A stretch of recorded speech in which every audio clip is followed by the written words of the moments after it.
치아에 금이 가는 거는 사실 젊은 세대층에서도 많이 나타나잖아요. 왜 금이 갈까요? 이제 치아에 금이 가는 거를 이제 크랙이라고 얘기를 합니다. 이제 원체 많이 알려진 용어라서 들어보신 분들도 있을 거예요. 결국에 이제 치아가 금이 가는 이유는 앞니에서는 자주 생기진 않아요.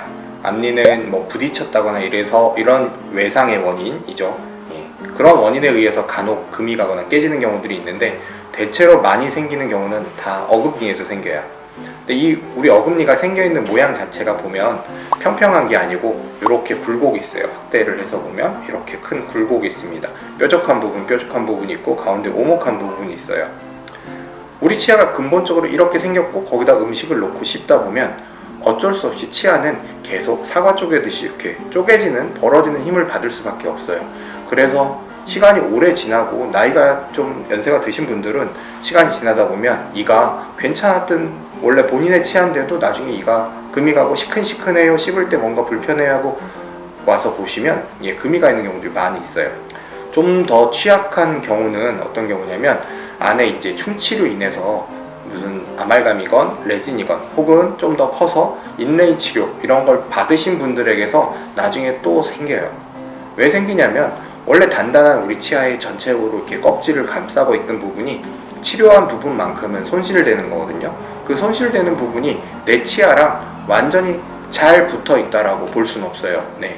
우리 치아가 씹을 때 받는 힘을 다 견딜 정도가 되지 않아요. 특히나 떼어진 재료가 많이 크다고 한다면 남은 치아 부분이 적기 때문에 원래 전체 치아 이만큼 해서 떼어진 부분이 크다면 우리가 이렇게 쪼개지는 데 저항하는 치아 부분이 적게 남기 때문에 그런 경우에는 치아를 사용하다 보면 좀 더 크랙이 생기는 경우들이 많이 있어요. 이제 나이가 들면서 왜 자꾸 나는 이가 쪼개지느냐, 전반적으로 치아를 쓰면서 마모가 되겠죠, 그죠? 우리가 마모가 되다 보면 치아가 좀 어떻게 보면 반질반질해져요. 반질반질해져요.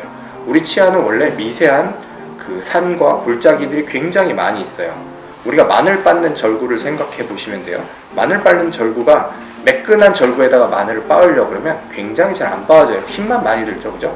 마늘 여러 개 빻을 때는 오돌토돌하게 그 돌기가 있는 절구에다가 마늘을 여러 개 넣고 빻게 되죠. 그렇게 할 때는 힘이 많이 들지 않아요. 우리 치아도 똑같은데요. 치아가 처음 나왔을 때는 그런 돌기들이 많기 때문에 젊을 때는 상대적으로 적은 힘만 주고 씹어도 저작이 잘 돼요. 음식물이 잘 끊어지고 잘 씹어지죠. 하지만 계속 지속적으로 치아를 사용하다 보면 치아가 조금씩 마모가 돼요. 그러다 보면 이전보다 치아가 매끈해지기 때문에 씹어도 뭔가 좀 덜 씹히는 것 같은 느낌이 들어요. 그러다 보니까 아무래도 좀 더 세게 씹게 되고 하겠죠. 그러다 보면 그런 센 힘이 음식물만 이렇게 부서뜨리는 게 아니라 치아 자체를 쪼개는 힘으로 가게 돼요. 그러다 보면 어쩔 수 없이 나중에 치아가 크랙이 가게 돼요. 다른 경우는 이제 좌우, 예를 들어서 이렇게 식사를 할 때 한번 무의식 중에 뭘 넣고 씹는다고 생각을 해보세요. 좀 질긴 거 씹는다고 생각해보세요. 그럼 선호해서 씹는 쪽이 대부분 있을 거예요. 한쪽만 사용하시는 분들, 양쪽을 써야 되는데 난 이쪽은 좀 덜 씹히는 것 같고 이쪽은 좀 잘 씹히는 것 같아서 한쪽만 써, 이런 분들이 있거든요.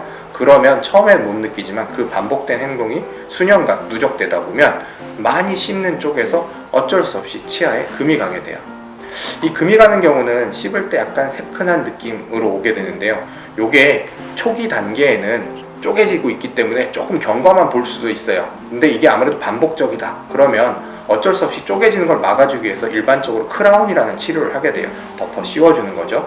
근데 이게 증상이 너무 그냥 괜찮겠지 이러다 괜찮겠지 해서 너무 오랫동안 두다 보면 이 금이 안으로 쭉쭉쭉쭉 진행이 돼요. 그래서 치아 내부에 있는 신경까지 염증을 일으키게 되면 어쩔 수 없이 신경치료를 하고 치아를 씌우게 되거든요. 치료도 더 복잡해지고 신경치료까지 한 치아는 어쩔 수 없이 좀 더 약하기 때문에 나중에 오래 못 쓰는 경우도 있을 수 있어요. 그래서 씹을 때 약간 시큰시큰한 느낌이 든다라고 하시면 조금은 지켜볼 수 있겠지만 반복적으로 생기는 경우에는 치과에 오셔서 한번 제대로 검사를 해보는 게 필요합니다. 되게 막 많이 씹고 이랬을 때 생길 수 있다고 하셨는데 그러면 치아에 가는 금은 모두에게 나타날 수 있나요? 크랙은 정말 자기가 관리를 잘 한다고 생각하는데도 생길 수 있습니다. 충치 같은 경우에는 난 정말 잘 닦고 거울로 한 번씩 봐도 까만 거 없어, 정말 난 건강에 자신해. 잇몸병도 양치질 잘하고 치실도 잘해서 정기적으로 치과도 가고 해도 그렇게 하시면 이제 잇몸병도 관리가 잘 되겠죠. 하지만 크랙 같은 경우에는 사용을 하면서 치료를 안 받았고 아무리 관리를 잘 하시는 분들도 어쩔 수 없이 생기는 경우들이 있어요. 특히 뭐 이갈이나 이런 것들이 좀 더 심하신 분들은 조금 더 생길 수 있고요. 혹은 일반적으로 봤을 때 앞니가 좀 많이 떠 있다든지 삐뚤삐뚤해서 앞니의 기능이 좀 많이 떨어지고 어금니가 좀 사용을 많이 하시는 분들은 당연히 더 크랙이 잘 납니다.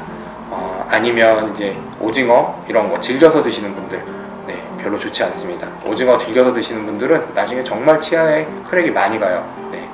또 다른 걸로는 이제 껌 같은 거를 즐겨서 씹으시는 분들이 있는데, 저는 환자분 중에 그런 분 봤어요. 네. 내가 치아를 단련해야지 해서 껌을 아픈 치아를 계속 더 씹는 거예요. 근육처럼 단련하면 좋아진다고 생각하는데, 저는 치아는 약간 타이어 같은 개념이라고 생각해요. 자동차 타이어 많이 쓰다 보면 닳고 닳다 보면 교환을 하잖아요, 그렇죠? 예, 오래 타면 교환해야 되는 건데 왜 그거를 계속해서 단련을 한다고 생각을 하십니까? 저는 껌을 반복해서 씹는 것도 치아에는 결코 좋지 않다. 특히 금이 가는 경우에는 좋지 않다라고 생각을 합니다.